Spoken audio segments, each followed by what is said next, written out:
Para onde quer que você olhe no universo, ele guarda muitos segredos. Com a crescente sofisticação dos equipamentos a que temos acesso, temos vindo a descobrir muitos deles. No entanto, quanto mais descobrimos, mais claro fica que há muito mais. Neste vídeo, trazemos mistérios profundos do espaço e da Terra. Começaremos com os físicos do CERN, que acabaram de fazer uma descoberta incrível que muda tudo, literalmente. Não é todo dia que você descobre uma nova partícula, então você pode imaginar a empolgação da comunidade científica quando houve o anúncio do surgimento de uma nova partícula no CERN. A nova partícula exótica descoberta por físicos da colaboração LHCb no Large Hadron Collider do CERN, LHC, contém 2 quarks e 2 antiquarks. Rotulada de TCC+, é a partícula exótica de vida mais longa já descoberta e a primeira a ter 2 quarks pesados e 2 antiquarks leves. É compreensível que você nunca tenha ouvido falar de quarks como partículas, mas eles são os blocos de construção fundamentais a partir dos quais a matéria é construída. Eles se combinam para formar hadrons, ou seja, baryons, como o próton e o nêutron, que consistem em 3 quarks, e mesons, formados como pares quark e antiquark. Várias partículas de tetraquark foram descobertas nos últimos anos, mas TCC+, é a primeira que contém 2 quarks charm, sem antiquarks charm para equilibrá-los.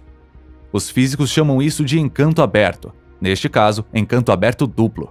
Partículas contendo um quark charm e um antiquark charm têm charm oculto, isto é, o número quântico de charm para a partícula inteira soma 0, assim como uma carga elétrica positiva e uma negativa.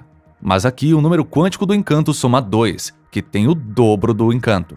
TCC+, é também a primeira partícula encontrada que pertence a uma classe de tetraquarks com 2 quarks pesados e 2 antiquarks leves. Tais partículas decaem transformando-se em um par de mesons, cada um formado por um dos quarks pesados e um dos antiquarks leves. De acordo com algumas previsões teóricas, a massa dos tetraquarks desse tipo deve ser muito próxima da soma das massas dos 2 mesons. Essa proximidade em massa torna o decaimento difícil, resultando em um tempo de vida mais longo da partícula, e de fato, TCC+, é o hadron exótico de vida mais longo encontrado até hoje. O novo tetraquark TCC+, é um alvo atraente para um estudo mais aprofundado. As partículas em que ele decai são todas relativamente fáceis de detectar, e em combinação com a pequena quantidade de energia disponível no decaimento, isso nos leva a uma excelente precisão em sua massa e permite o estudo dos números quânticos dessa fascinante partícula. A descoberta ajudará os físicos a entenderem melhor as maneiras complexas pelas quais os quarks se unem em partículas compostas, como os prótons e nêutrons onipresentes dentro dos núcleos atômicos. A próxima descoberta é melhor classificada como dolorosa, embora tenha acontecido a milhões de quilômetros de distância em outro planeta. Quando você gasta bilhões de dólares enviando um rover para um planeta como Marte, você tende a tentar extrair o máximo de valor pelo seu dinheiro. Claro, a NASA conquistou muitos sucessos de alto nível no planeta vermelho, mas às vezes o terreno implacável de Marte joga os cientistas em uma bola curva. O rover Perseverance saiu vazio durante sua primeira tentativa de coletar uma amostra de rocha marciana, o que deveria ter sido uma tarefa de rotina. Durante a tentativa, o processo de amostragem em várias etapas funcionou sem problemas. O rover perfurou o planeta, fechou o tubo de amostra com um selo hermético e depositou o tubo com segurança em um módulo na barriga do rover. Jennifer Trosper, gerente de projeto da missão Perseverance, admitiu que o sistema funcionou perfeitamente, mas quando chegou a hora de a equipe analisar os dados, eles perceberam que o tubo estava vazio. Durante os testes realizados na Terra, alguns dos núcleos eram menores que outros, mas sempre recebiam alguma amostra no tubo. No entanto, a tentativa fracassada de coleta de amostras se junta a várias missões anteriores que lutaram para cavar as rochas de Marte. Uma sonda de calor alto martelar no módulo de aterrissagem SITE de Marte, por exemplo, só conseguiu perfurar 1 polegada ou mais na superfície antes de sair novamente. Além disso, a sonda Phoenix da NASA, que pousou em Marte em 2008, inicialmente lutou para colocar o rególito vermelho enferrujado do planeta em um dispositivo que aquece as rochas para farejar seus componentes. O material era mais pegajoso do que o esperado e as pedras não caíam facilmente do furo. Cientistas sendo cientistas debatem o porquê até hoje. Embora Marte possa ser um deserto gelado, há muitos sinais de águas passadas, de canais sinuosos de riachos a extensos deltas de rios. Perseverance pousou em Marte em fevereiro de 2021 para procurar pistas sobre a vida antiga em uma cratera de 28 milhas de largura, que provavelmente já foi um lago de água doce. Uma parte crucial desta busca é coletar as primeiras amostras imaculadas da superfície de Marte. A Perseverance está equipada com 43 tubos de amostra ultralimpos, que serão usados para coletar dezenas de amostras no fundo da cratera e em um antigo delta de rio. O rover então armazenaria as amostras em um local ainda indeterminado para que em uma futura missão pudesse recolhê-las e devolvê-las à Terra. Coletar amostras em Marte não é brincadeira, pois envolve uma série de eventos coreografados e coordenados que levam 11 dias. Os cientistas começam limpando um pedaço da superfície, o que limpa qualquer poeira ou revestimento e permite que eles estudem a composição da rocha subjacente. O estágio final da primeira tentativa de amostra do Perseverance começou na noite de 5 de agosto. Depois que a equipe emitiu comandos para o início do processo automático, eles acordaram na manhã seguinte às 2 da manhã para verificar o progresso e confirmaram que ele havia perfurado com sucesso a superfície. Uma imagem mostrava exatamente o que eles esperavam, um buraco cercado por um anel de areia conhecido como rejeitos. Por volta de 8h30, a equipe recebeu fotos de um tubo selado com sucesso dentro do rover. Mas então olharam para o resto dos dados. Antes de o tubo ser selado, um braço dentro do rover o empurrou para cima em um sensor para medir o volume do material, não revelando nada dentro.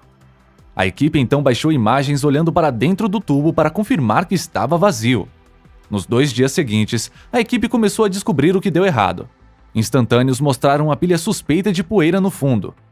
Medições de profundidade do buraco e imagens da área circundante sugeriram ainda que o rover não havia simplesmente derrubado a pequena rocha cilíndrica. A broca, ao que parece, tritura a rocha inesperadamente e quebradiça em pedaços. Durante a preparação antes do lançamento do Perseverance, a equipe pegou mais de uma centena de amostras de prática na Terra para garantir que tudo ocorresse como planejado. Mas ao projetar missões para outros mundos, como Marte, os cientistas costumam falar sobre os desconhecidos desconhecidos, situações em que algo totalmente inesperado acontece. A coleta de amostras com falha foi exatamente isso. No entanto, há um lado bom para essas surpresas desagradáveis, pois oferecem oportunidade de descobrir algo novo, permitindo que os cientistas se preparem melhor para as futuras missões. Se você for a uma praia, verá muitas pegadas que talvez tenham várias horas na areia. No entanto, e se você seguir os passos de mais de 100 mil anos?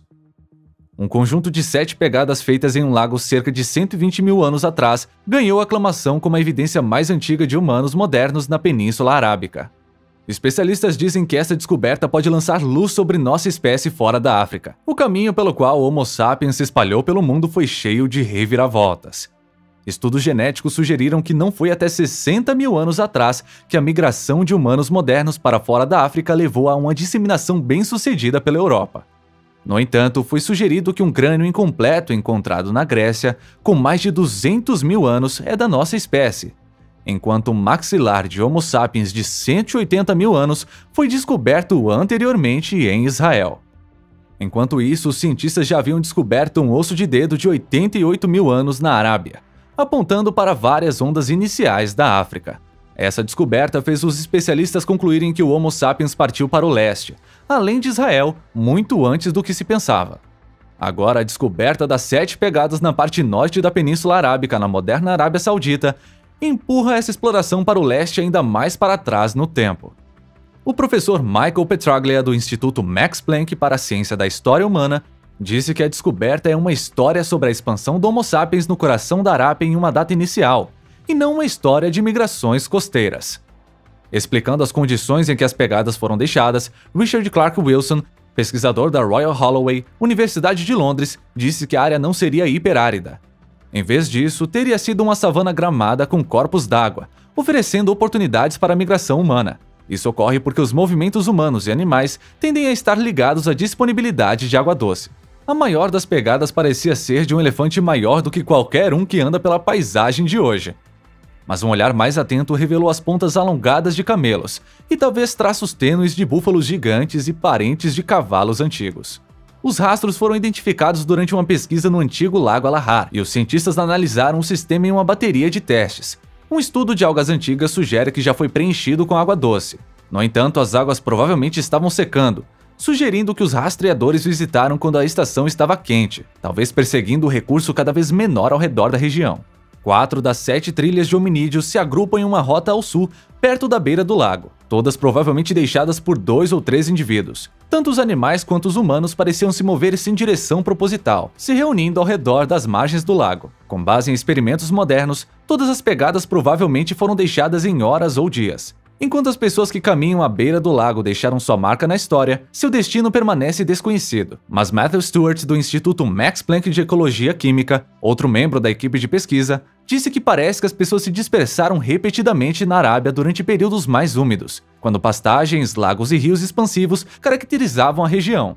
Nos períodos intermediários, quando os desertos retornaram, as pessoas morreram ou recuaram para lugares mais favoráveis. O Dr. Matthew Pope, especialista em humanos antigos da University College London, que apesar de não estar envolvido no trabalho, concorda com as descobertas. Ele afirma que as pegadas são tão incrivelmente evocativos que são brilhantes para dissolver as barreiras do tempo. Embora Pope tenha dito que era impossível inferir muitos detalhes sobre as pegadas, ele disse que o trabalho contribuiu para uma visão inconstante da Arábia sobre o movimento do Homo sapiens para fora da África. Ele disse que era uma paisagem produtiva que poderia sustentar as populações humanas, o que oferece uma paisagem para a dispersão humana acontecer. Vamos ver o que você acha dos cientistas descobrindo estes mistérios na seção de comentários.